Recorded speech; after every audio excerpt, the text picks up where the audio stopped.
Vamos a continuar la parte de interacción de partículas cargadas, ¿verdad? Con la materia. Hoy vamos a trabajar el poder de frenado desde una perspectiva de promedios. O sea, va a ser un análisis que vamos a hacer un poquito más acercándolos a la realidad de lo que está sucediendo cuando un haz de partículas cargadas interactúa con un medio, como por ejemplo un tejido o o en el agua, que es el prototipo o el de maniquí que se utiliza en física médica. ¿Cuáles son los objetivos de ahora? De esta clase va a ser identificar las distribuciones de energía sobre las cuales el poder de frenado másico puede ser definido. Estas distribuciones van a depender, obviamente, pues del valor de la energía que van a tener los fotones los electrones. Y nosotros sabemos que la energía que va a tener un fotón a medida va penetrando dentro de un medio va a ir cambiando. Por lo tanto, vamos a tener una distribución de energía para los fotones, para los electrones, perdón.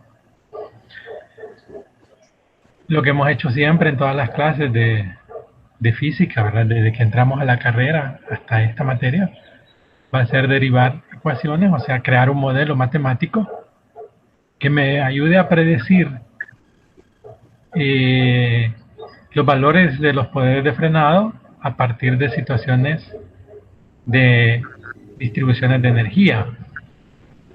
Esos poderes de frenado van a ser promediados, bueno, porque como recuerden que el poder de frenado depende de la energía de la partícula cargada.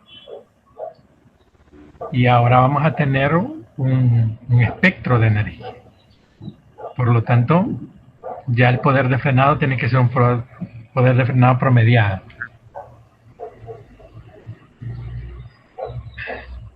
Y quizás lo más importante de esta clase es que vamos a definir el poder de frenado restringido y el poder de frenado no restringido.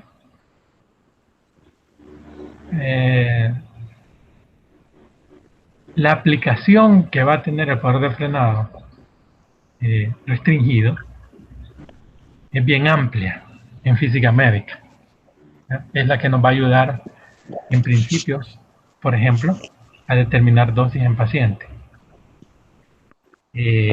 O sea que va a estar mezclado en la parte de medición de la radiación con un detector, ¿verdad? Normalmente el detector que se utiliza es una cámara de ionización. Entonces, cuando se analice la física de la cámara de ionización, que normalmente eso yo lo explico en el curso de física de detectores, ¿verdad? Entonces el poder de frenado restringido me va a ayudar a pasar la lectura electrónica o la lectura eléctrica que voy a tener en el dosímetro, perdón, en la cámara, y a pasarlo a valores de dosis, que son los valores que el objetivo final que uno va a tener siempre que está midiendo la radiación, va a medir la dosis. ¿Ya? Entonces, aquí sí, quizás sería el objetivo general de la clase, ¿verdad? Definir el poder de frenado restringido. Y vamos a hacer una caracterización de la distribución angular de un haz de electrones. ¿Ya? Para que veamos que en el caso de los electrones en particular, eso lo vimos en la clase anterior, ¿verdad? No van a tener un pico de Bragg determinado.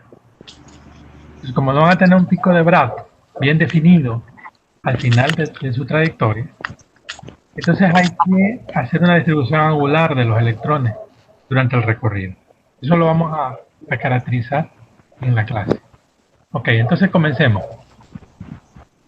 Vamos a definir primero el poder de frenado medio, y lo vamos a representar por la letra S, que es el poder de frenado, el símbolo que estamos usando o hemos usado siempre para el poder de frenado S, pero le vamos a poner una barrita encima. Eso nos va a indicar que va a ser el poder de frenado medio. ¿Ya? Cuando ustedes lean el libro de Cunningham o el de Atix, ahí les va a aparecer S mayúscula con una barrita encima. Eso significa que es el poder de frenado medio. ¿Ya? Así lo vamos a interpretar.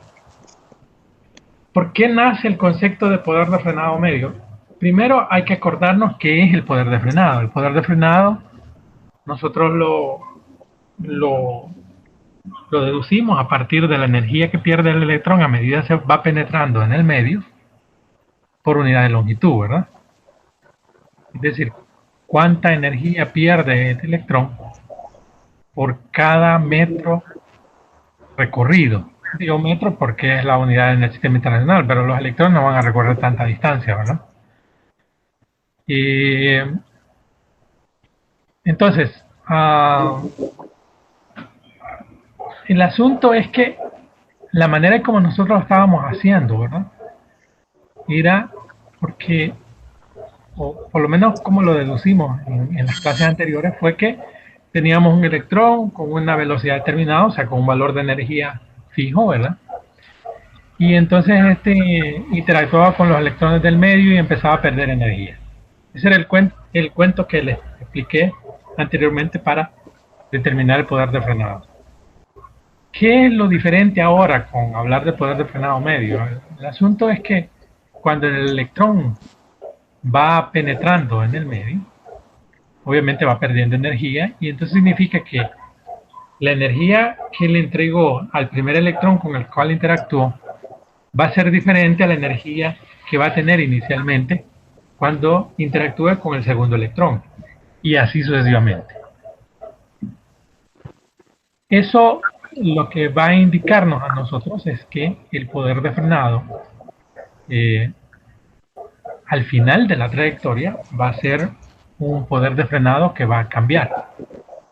Porque si ustedes se acuerdan de la gráfica del poder de frenado, más o menos como en 5 med, nosotros teníamos un poder de frenado constante, por lo menos el de colisión, ¿se acuerdan, verdad? Sí. Entonces,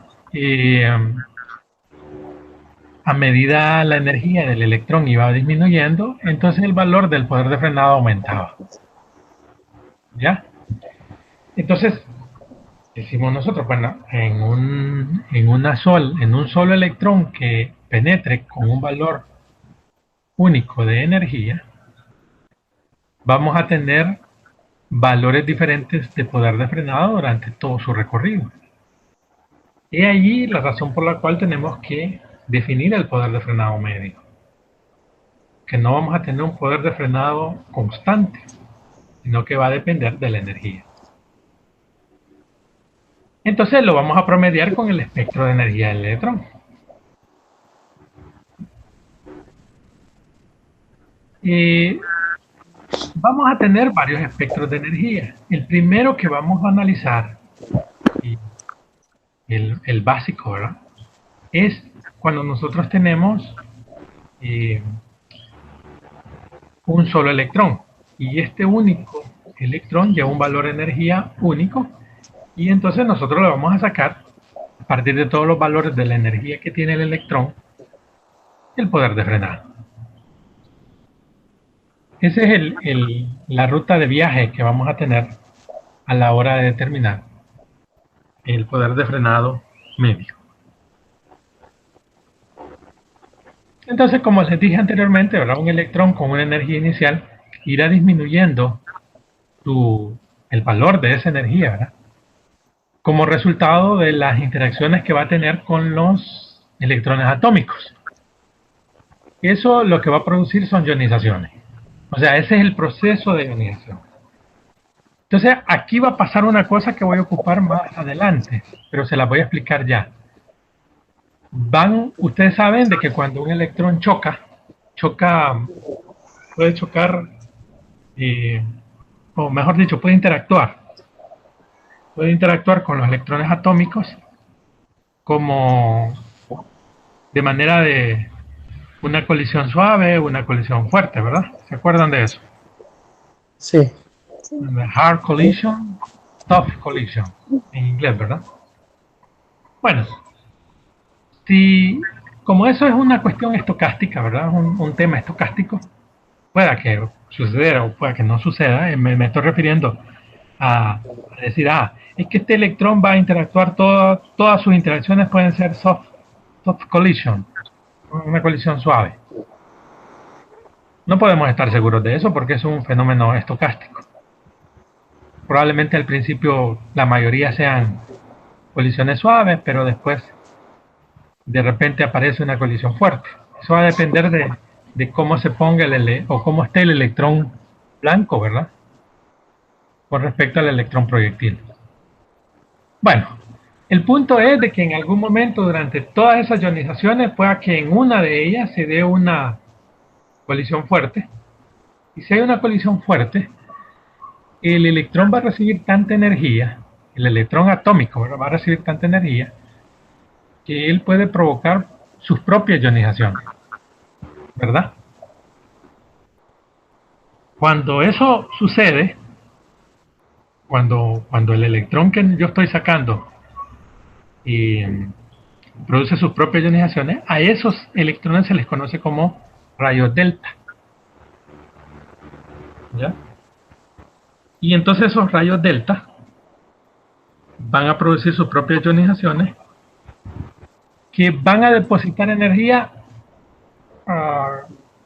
lejos de la trayectoria original que traían los electrones primarios. ¿Me entienden? Sí. Vale.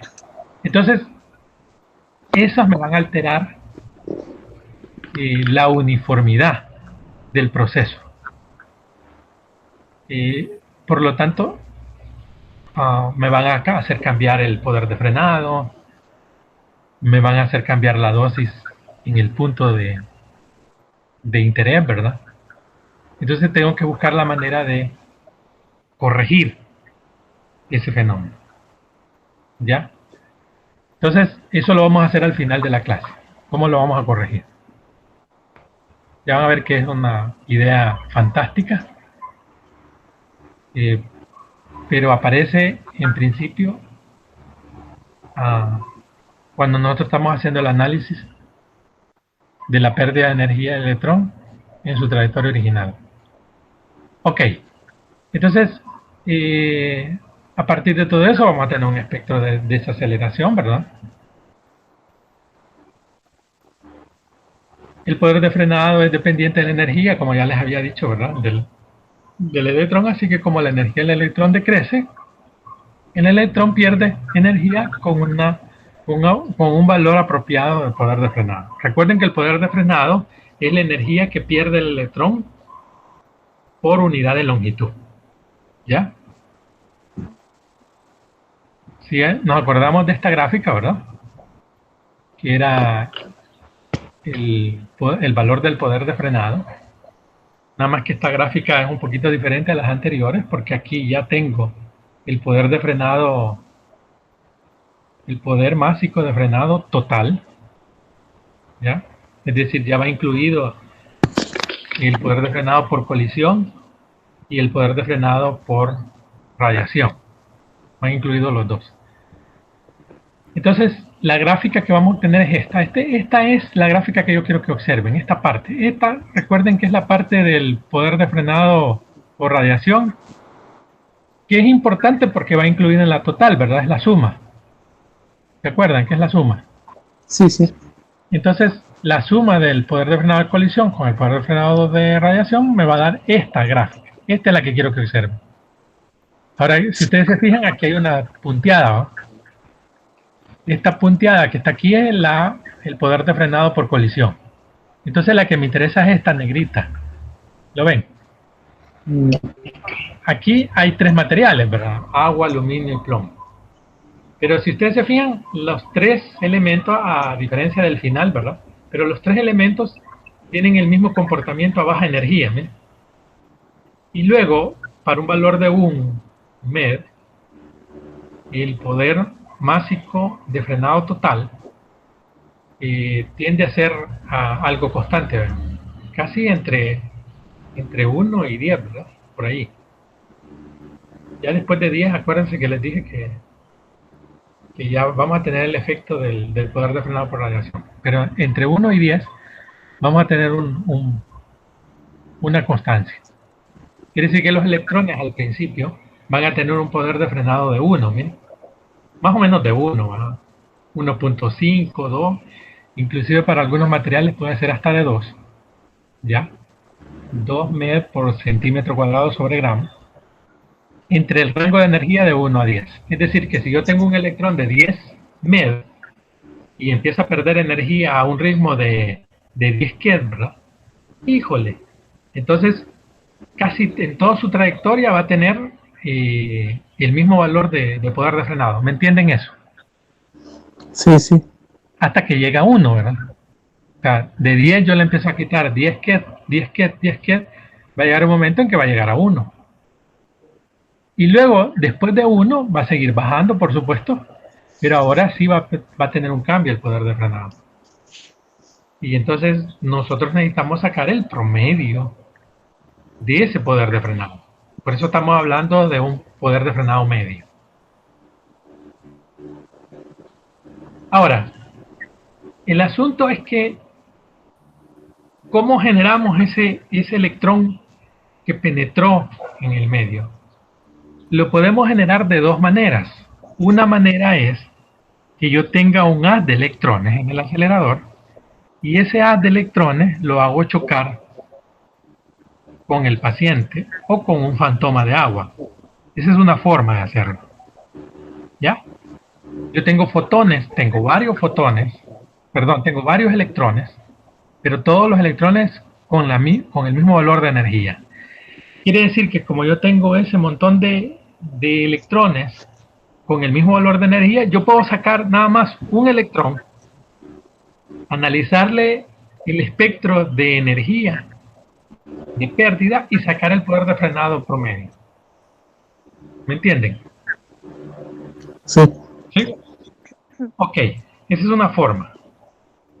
La otra forma sería de que yo lanzo un fotón y al lanzar un fotón, en algún momento ese fotón va a interactuar con algún átomo del medio. Y en ese momento, vamos a suponer de que el fotón es un fotón en el rango de la radioterapia, o sea, de MED, un MED para arriba. Y entonces, lo más probable que suceda es Compton, ¿verdad? Sí.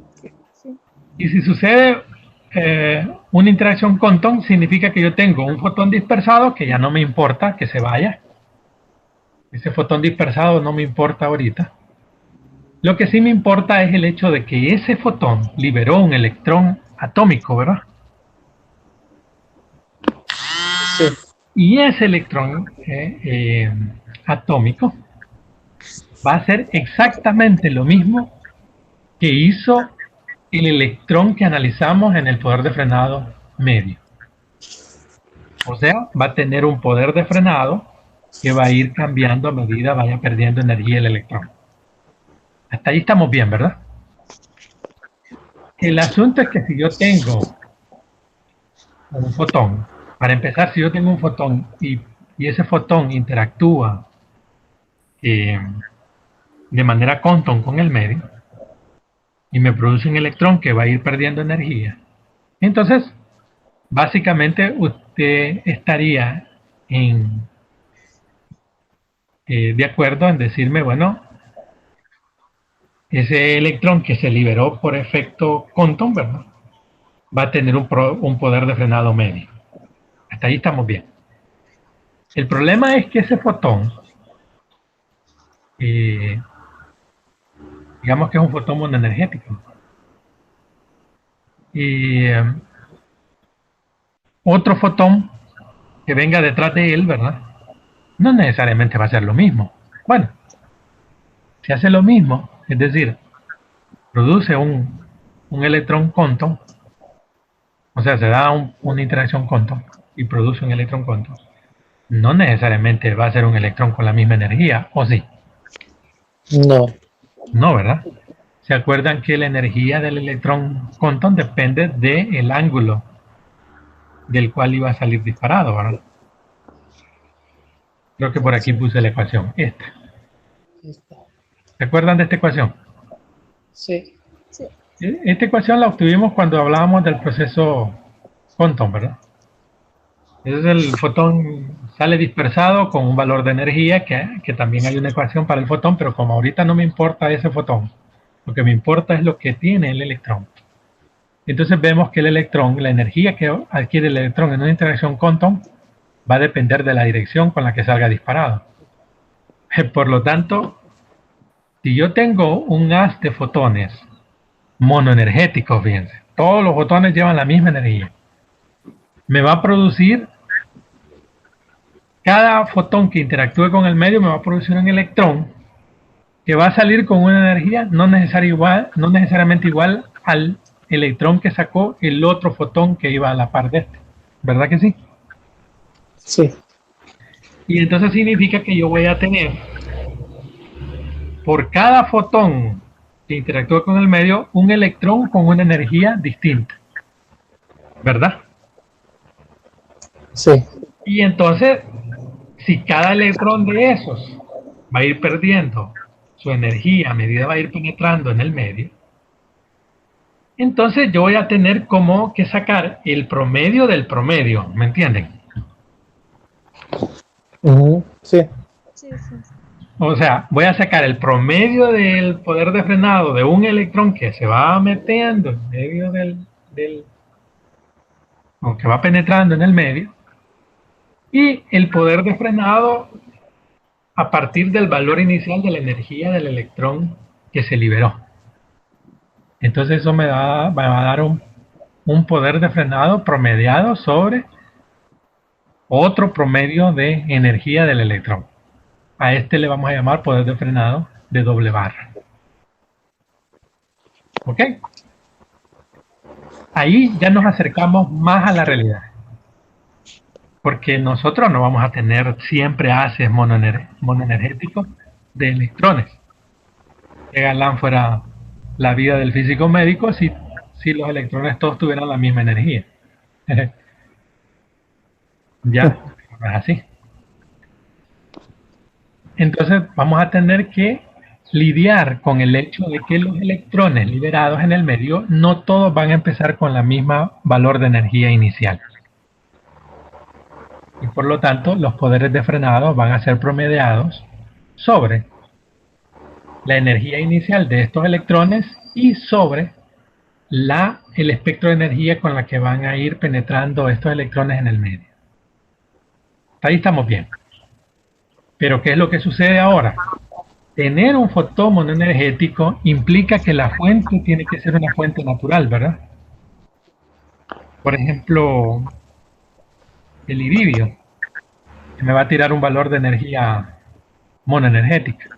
O el cobalto o el cesio, por ejemplo. Pero ¿qué pasa cuando nosotros tenemos un acelerador lineal? Cuando nosotros tenemos un acelerador lineal, los fotones no son monoenergéticos, son polienergéticos.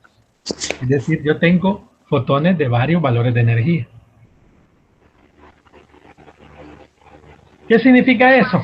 Bueno, que si yo tengo fotones de varios valores de energía, entonces significa que yo voy a tener interacciones diferentes.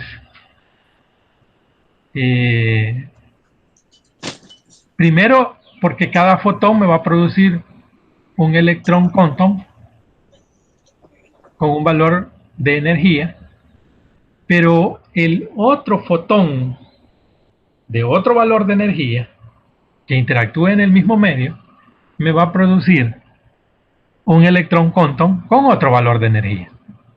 Entonces voy a tener que promediar 3 veces. ¿Lo ven? Sí. Y ahí sí ya estamos enfocados en la realidad, ¿verdad? Porque eso es lo que pasa. ¿Qué es lo que tenemos en el hospital de Sacamil? Tenemos un acelerador lineal que te está emitiendo fotones en un espectro de energía que va desde 0 hasta 6 MeV, ¿verdad? Y entonces los fotones de 6 MeV van a interactuar con el medio, van a producir Compton con un valor de energía en los electrones. Estos electrones se van a ir penetrando en el medio. Los de 5 MeV van a interactuar Compton también, pero van a producir electrones con otro valor de energía que va a depender de la dirección con la que sale disparado el electrón y luego cómo va a ir perdiendo en el medio. O sea, vamos a tener un promedio de promedio de promedio de frenada. ¿Lo ven? Pero ya se van a fijar que tampoco la matemática es bien complicada. Cuando uno entiende estas cosas, la matemática se vuelve bien sutil, bien práctica. Y es lo que ustedes van a observar. Este es el espectro de energía de los fotones, ¿verdad? El del lado izquierdo de un rayos X convencional que va de 0 a 80, va, un poquito más. Y el de la derecha es de un acelerador lineal de 6 MeV, más o menos de 6 MeV. O sea, ese es más o menos el comportamiento espectral. Si ustedes se fijan, no importa cuál es el valor de la energía de los fotones, si ustedes se fijan, el comportamiento es exactamente el mismo, ¿verdad? Este estudio lo hizo un estudiante de la universidad donde yo estudié, allá en Houston. Bien, entonces, en resumen, ¿qué tenemos? Tenemos el poder de frenado medio, que es el poder que es promediado sobre el espectro de desaceleración del electrón. Tengo el poder de frenado doble, llamémosle así, poder de frenado doble promedio, que es el promedio sobre el espectro de los electrones producidos en la interacción de un solo fotón. Y tengo el poder de frenado triple, digamos, que es el promedio sobre el espectro inicial de los fotones. Este de acá es el más real. Por ejemplo, en el acelerador que se tiene en el hospital de Sacamil, es este el que vamos a usar. Pero en los cobaltos, por ejemplo, en los cobaltos vamos a utilizar este. Este es el que vamos a utilizar en los cobaltos. Y si el acelerador del hospital de Sacamil tuviera electrones, entonces utilizaríamos este. O sea que los tres son importantes. Solo hay que saber dónde es que vamos a utilizar cada uno de ellos. ¿De acuerdo? Ok. Vale, entonces empecemos con el modelo matemático. O sea, recuerden que crear el modelo matemático en física es buscar la ruta para poder predecir los eventos que van a suceder y también para poder explicar algunos eventos que nosotros observamos, ¿no? Entonces, ¿cómo vamos a crear ese modelo? Vamos a considerar un haz de electrones, primero, monoenergético, es decir, lo que hace un electrón con un valor inicial de energía lo van a hacer sus compañeros, ¿verdad? Porque todos llevan la misma energía. ¿De acuerdo? Eso es lo que vamos a considerar al principio.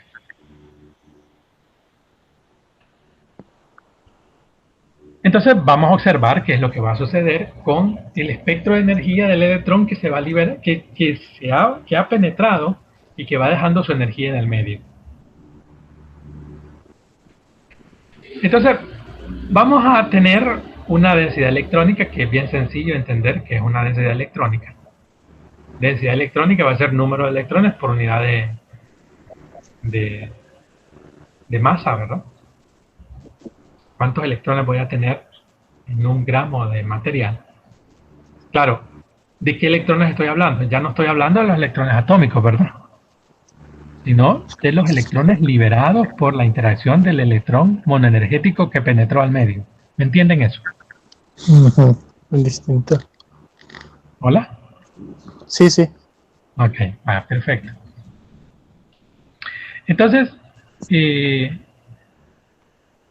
¿cómo vamos a hacer eso? Bueno, primero, como los electrones que van a ser liberados en el medio van a tener un valor de energía, entonces imagínense que yo estoy agarrando todos los electrones que tienen un valor de energía de 1 mol, por ejemplo, en 1 gramo. Y eso me va a dar el N, el N, que es la densidad de electrones. Pero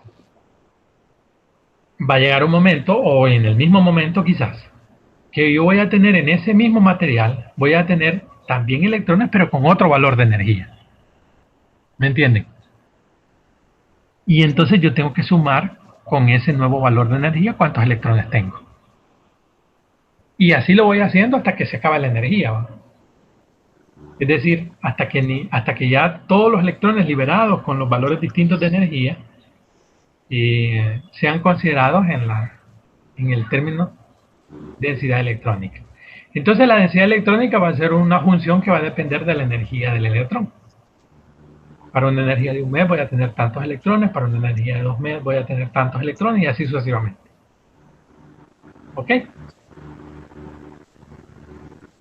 Entonces, si suponemos que esa densidad de electrones es creada uniformemente a una profundidad de 1 medio, es decir, ¿qué significa uniformemente?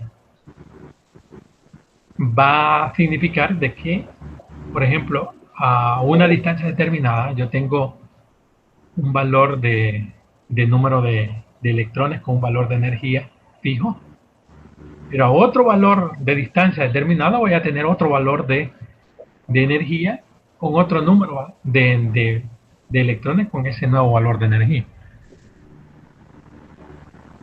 Y luego voy a tener más allá, ¿verdad? A una distancia eh, equivalente a la primera, otro valor de, de electrones con otro valor de energía. Entonces, lo de crear uniformemente a una profundidad de un medio uniforme, porque estamos diciendo que el medio es el mismo, ¿verdad? El mismo material.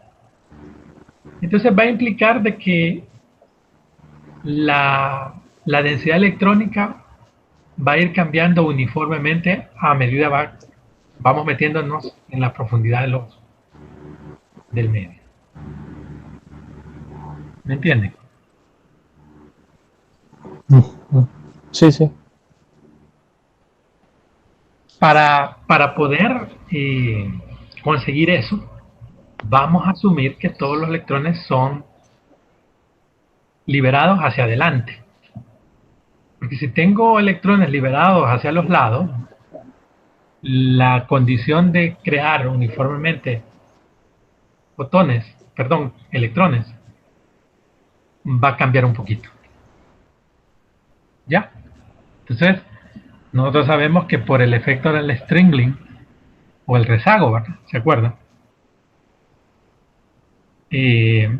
Nosotros podemos tener electrones que se muevan hacia los lados y eso me va a alterar el análisis de uniformidad que estoy planteando. Pero vamos a suponer por un momento que eso no se está dando. Es una buena aproximación, por lo menos para crear el modelo. Más adelante vamos a ver cómo podemos corregir esta suposición. Ok.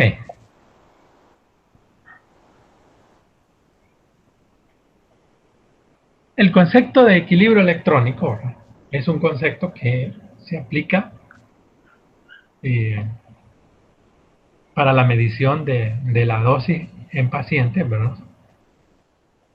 Y es un concepto que es bien útil para la mayoría de fenómenos físicos.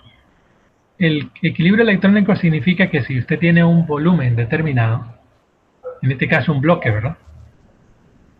La cantidad de electrones que se meten en un volumen determinado va a ser igual a la cantidad de electrones que sale de ese volumen. Eso se llama equilibrio electrónico. ¿Ya? Entonces vamos a suponer que si yo analizo el bloque donde está interactuando los electrones, ¿verdad? eh, proyectil,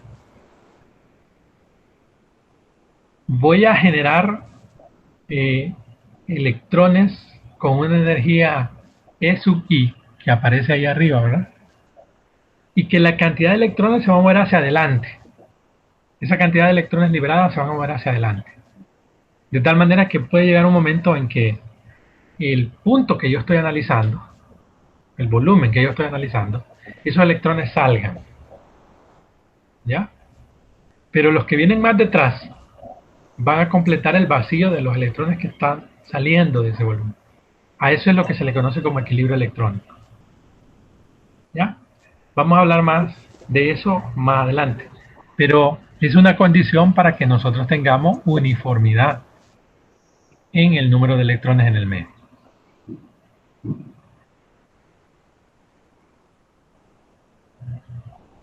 Ok, bajo esa condición del equilibrio electrónico, si es uniforme las densidades electrónicas, lo que nosotros estamos queriendo hacer es que lo que ocurre con un electrón que va desacelerando y entrando en el medio, va a ocurrir con todos los electrones que se están liberando en el medio y que se están moviendo hacia adelante.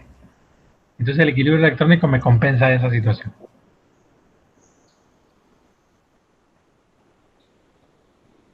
Muy importante.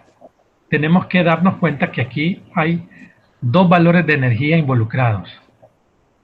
Realmente son tres, pero los que van a ser importantes para el análisis solamente son dos. Uno es la energía que pierde el haz de electrones proyectil, ¿ya? Que eso viene medido con el poder de frenado, ¿verdad? Y el otro es la energía que está ganando los electrones que son liberados en el medio y que van a ser contabilizados con la densidad de electrones. ¿Me entienden? Sí. ¿Sí? Ujú. O sea, estamos hablando de dos energías. Son tres, les dije, pero ahorita solo quiero que se fijen en esas dos. La energía que pierde el electrón proyectil y la energía que gana el electrón atómico. Así le voy a llamar el electrón que está atado al átomo con el que está interactuando el electrón proyectil. Entonces, el electrón atómico. ¿Ya? Entonces, si resolvemos para el espectro de fluencia de electrones, recordemos que la fluencia es el número de partículas con un valor de energía determinado, ¿ya? Ah, por unidad de área, por unidad de energía, ¿verdad? ¿Hola? Sí, ¿verdad? Esa es Sí. la fluencia que vimos allá en las primeras unidades. A esa me estoy refiriendo. Ok. Ok, entonces vamos a hacer una comparación de la fluencia de energía de los electrones incidentes con la densidad electrónica de los electrones atómicos.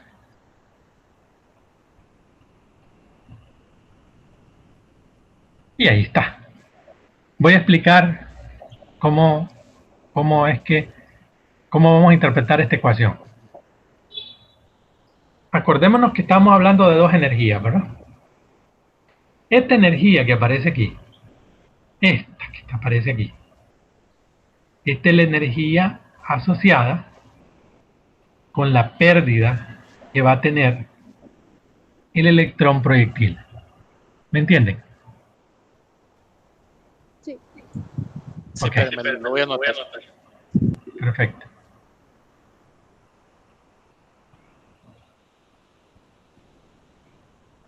Es la energía asociada. Es la energía que se pierde. Es la energía que se pierde por el electrón proyectil. Esto que tengo acá. Ok. Perfecto. Entonces, ¿con qué asociamos esa energía de pérdida? Bueno, la asociamos para empezar con el espectro de energía. ¿Qué es el espectro de energía? Esta es la afluencia, miren. Esto que tengo aquí es la afluencia. Recordémonos qué es la afluencia. La afluencia es número de electrones con un valor de energía determinado uh, por unidad de área, ¿ya? Iba a decir por unidad de tiempo, pero no es tasa de fluencia, ¿verdad? Es fluencia nada más. ¿De acuerdo? Entonces, eso es esto que tenemos aquí. ¿Ya? Digamos, fíjese que estoy ignorando esto porque esto ya lo voy a explicar después, pero estoy ignorando por el momento esto. Ahorita estoy explicando esta parte. ¿Ya? Luego lo multiplicamos por esto. ¿Qué es esto, señores? El,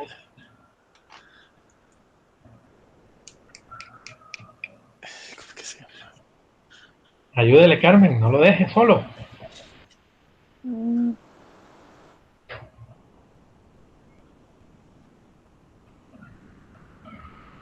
Este es el poder de frenado.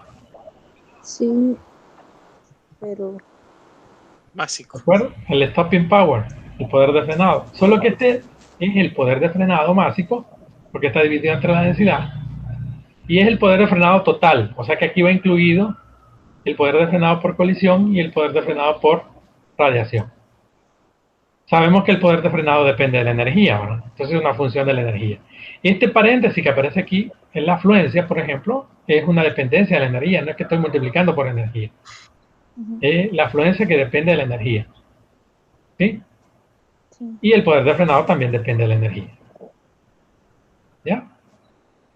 Entonces, ¿se acuerdan cómo sacábamos el número de interacciones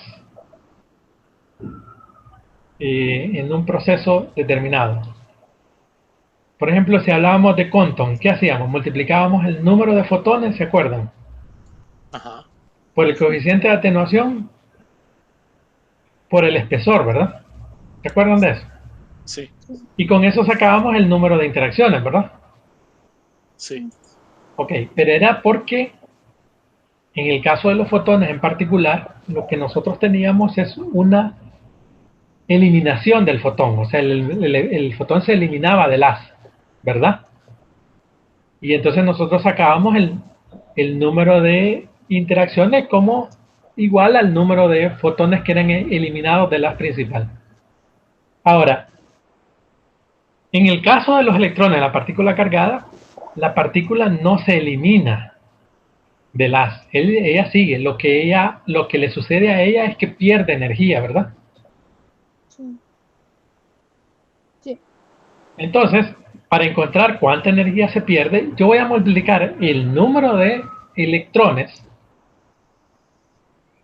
que, que llevan una energía determinada por el equivalente al coeficiente de atenuación, y el equivalente al coeficiente de atenuación para partículas cargadas es el poder de frenado, ¿verdad?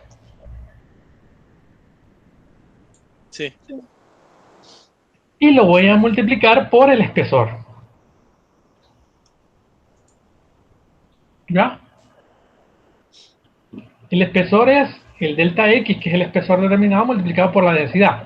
¿Por qué estoy multiplicando por la densidad? Porque el poder de frenado está dividido por la densidad. Si yo le quito la densidad al poder de frenado, entonces le tengo que quitar la densidad aquí, a este. ¿Captan?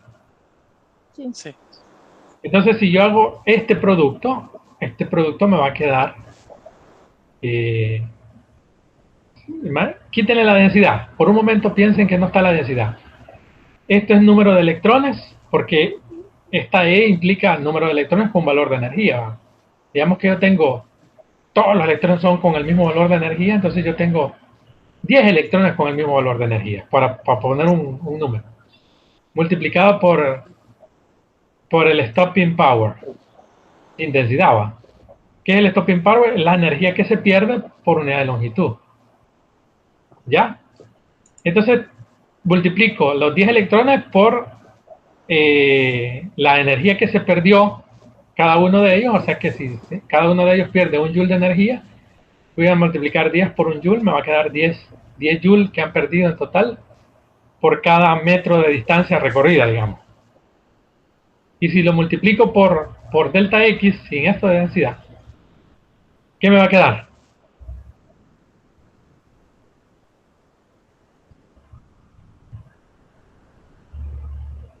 ¿Qué me queda?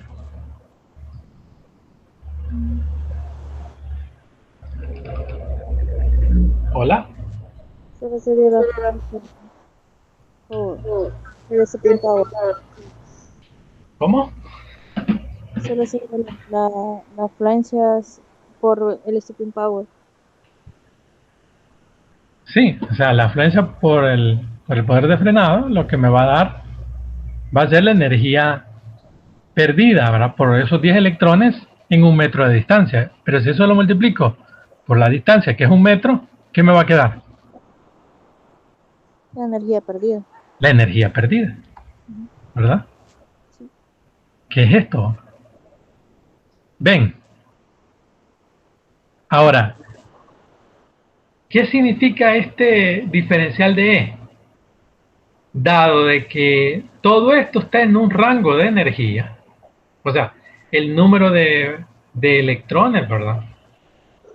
O sea, la afluencia con un valor de energía va a estar asociada a un valor de energía.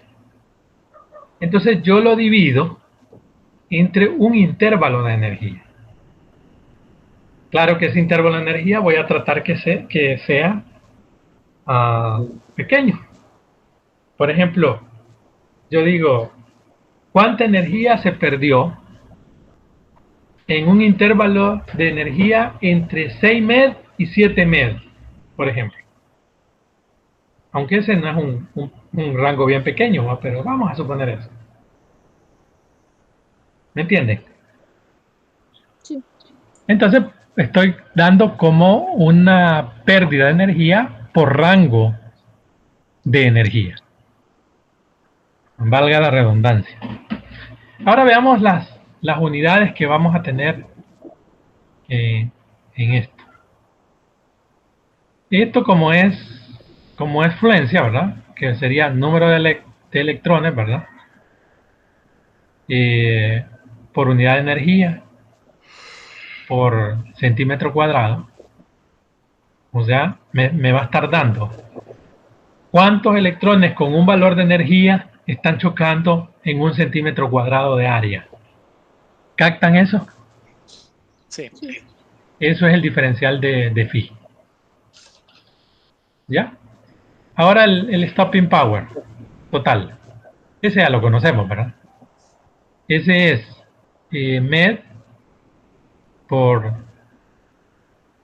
centímetro cuadrado por gramo. Este se me fue, miren. Quítenlo. Este no va. El stopping power no va en función del número de electrones, ¿verdad? No. ¿Verdad? Entonces este se me fue. Ahí lo eliminan. No lo elimino ahorita yo porque acuérdense que eso me genera mucho problema en la presentación, pero ustedes sí lo pueden eliminar. Escríbanlo sin esto. Entonces, recuerden que este es el stopping power másico, ¿verdad?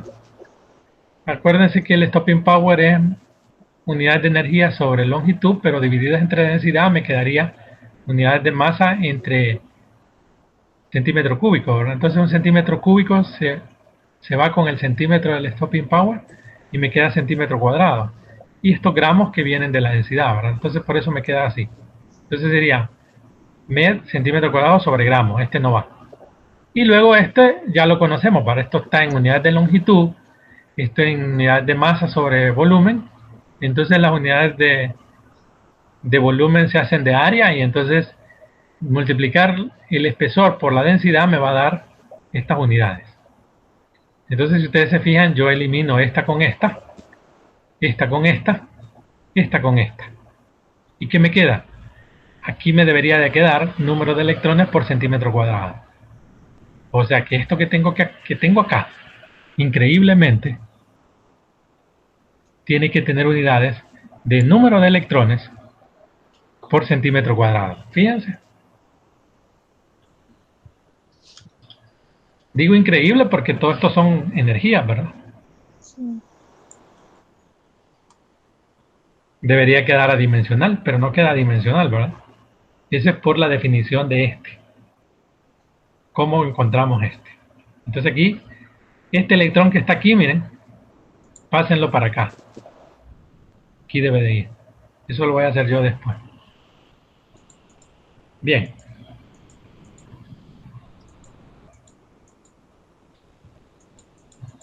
Si nosotros queremos obtener la energía total perdida en cualquier intervalo de energía, entonces lo que tenemos que hacer es pasar este diferencial para acá y vamos a integrar en todo el rango de energía. Al integrar en todo el rango de energía, entonces me va a dar esto que tengo acá, que es toda la pérdida de energía que va a tener el electrón a medida va penetrando en el medio, ¿verdad? Este delta X por la densidad sale, ¿verdad? Porque se supone que el medio es uniforme, sale. Yo iría desde un valor de, de energía 0 hasta un valor de energía SUI para los electrones, ¿verdad? Esta es la energía para los electrones. Y entonces me quedaría la expresión de esta manera, así. La afluencia por el stopping power en función de la energía, por el diferencial de energía dentro de un intervalo de energía. ¿Ya?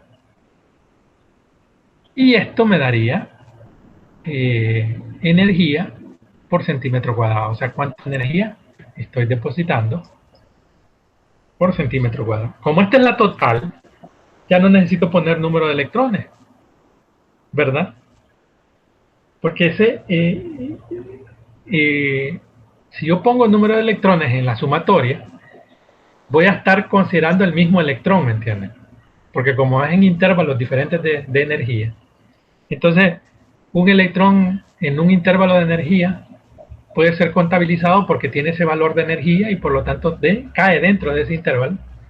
Pero como este electrón sigue interactuando en el medio, pierde energía, ¿verdad?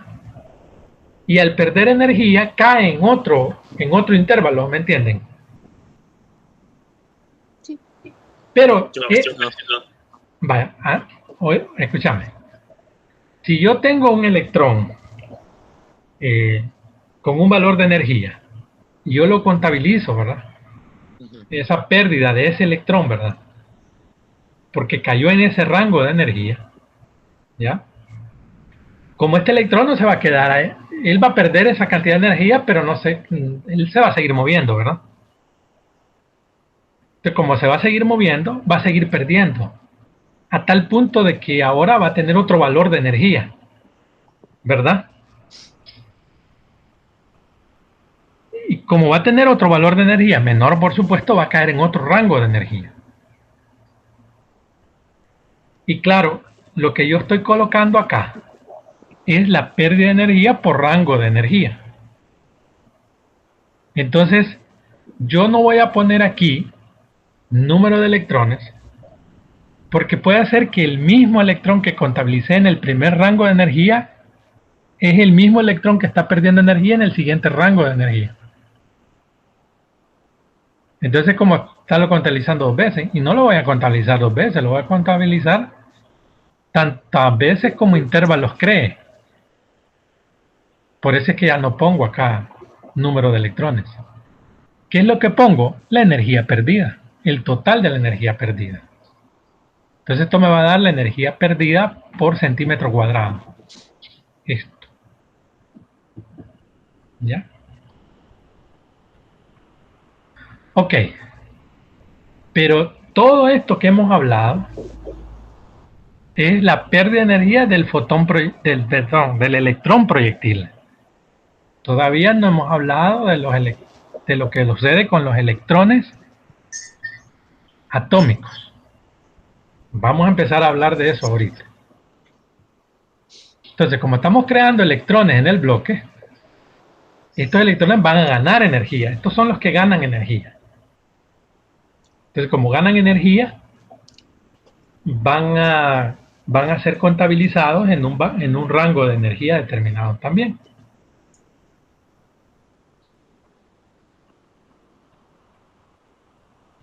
Siempre vamos a asumir el fenómeno de equilibrio electrónico. O sea, como yo estoy hablando de cuántos electrones hay en una masa determinada, esa masa determinada está encerrada en un volumen, ¿verdad? Entonces vamos a suponer que los electrones que se ponen en movimiento en ese volumen y salen de ese volumen son exactamente igual a los electrones que estaban antes de ese volumen y que salieron pero entraron a este volumen que yo estoy analizando. ¿Ya? Entonces es como que perdí 10 electrones porque se fueron con una energía bien grande hacia afuera, pero no importa porque esos fueron compensados por otros 10 electrones que venían previos a estos, que se generaron en una distancia previa a esta. Entonces los compensaron. Siempre tengo la misma densidad electrónica en el volumen. ¿Ya?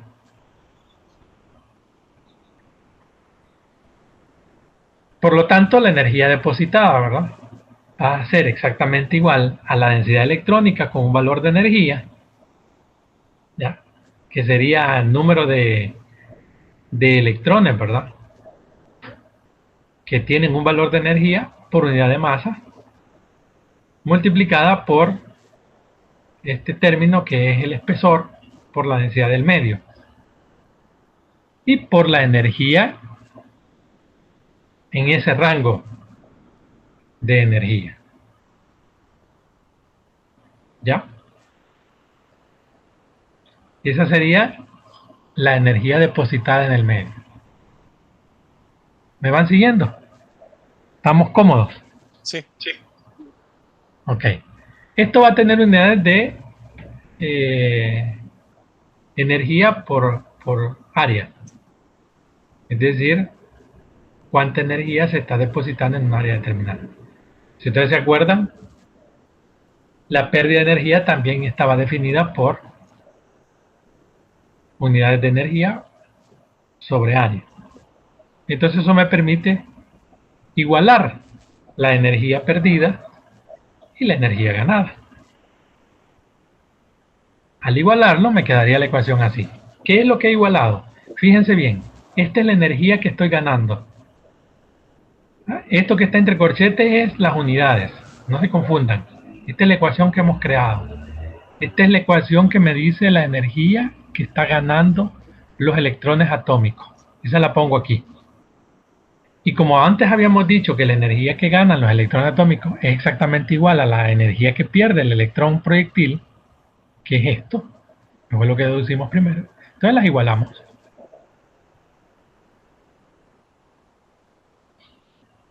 Entonces, si ustedes se fijan, este término se va con este término se va con este término, ¿ya?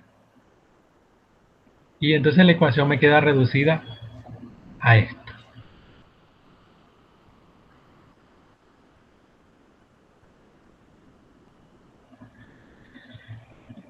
¿Qué significa esta ecuación? Bueno, esta ecuación me está dando la densidad electrónica con un valor de energía, que va a ser exactamente igual a la afluencia de electrones con un valor de energía por intervalo de energía multiplicado por el poder de frenado másico total definido para un valor de energía.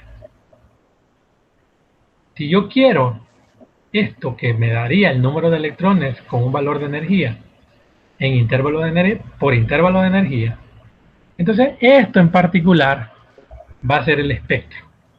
Entonces tengo que, como una de las cosas que tenía que hacer era encontrar el espectro, despejo el espectro, que es esto. Entonces este pasa a dividir, que está aquí, ¿verdad?, entre la densidad electrónica. ¿Lo ven? Sí. Ok, entonces veamos. Si ustedes se fijan, aquí esta es una gráfica que me está dando el espectro de desaceleración de los electrones en el agua. ¿Ok? Esto es el espectro de desaceleración de los electrones en el agua. Lo que tengo en el eje Y básicamente es el espectro de los electrones en un rango de energía dividido entre la densidad electrónica. ¿Lo ven? Sí. Sí. Y lo que tengo en el eje X es la energía de los electrones.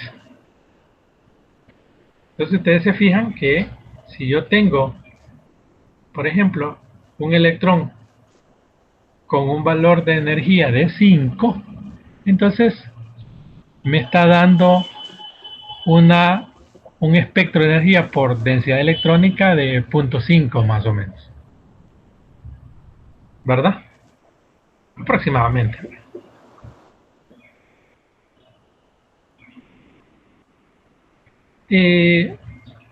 Aquí podemos observar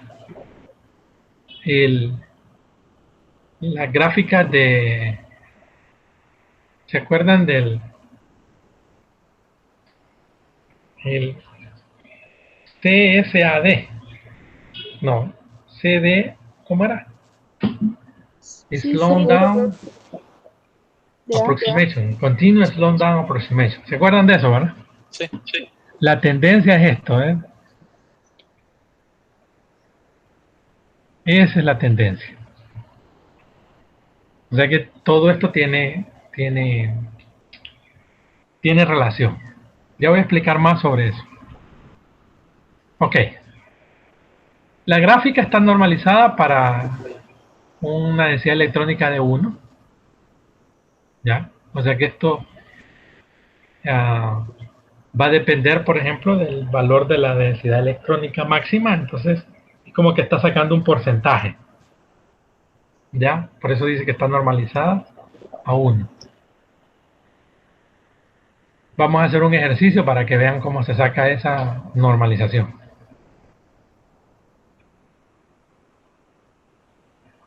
El espectro de desaceleración de electrones para 20 MeV sería un espectro parecido a este, nada más que lo que vamos a tener es que esta curva se va a extender hasta un valor de 20. ¿Me entienden? Pero si yo tengo un espectro de 0 a 5, entonces el espectro va a ser hasta aquí. ¿Me entienden? Sí. Sí. Perfecto.